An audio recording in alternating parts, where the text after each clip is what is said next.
Hôm nay ngày 14 tháng Giêng nha. Mình đi Hòn Bà rất là đông nha. Cảnh Hòn Bà rất là đẹp.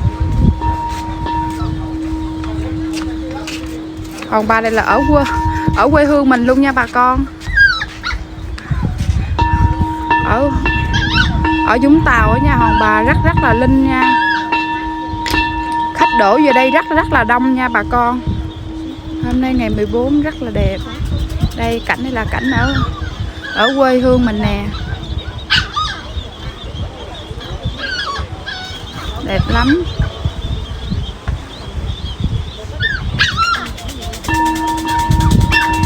Chị em nào có đi chùa đi chiền thì ghé Hòn Bà ở Vũng Tàu á nha. Rất là đẹp. Đông lắm nha bà con.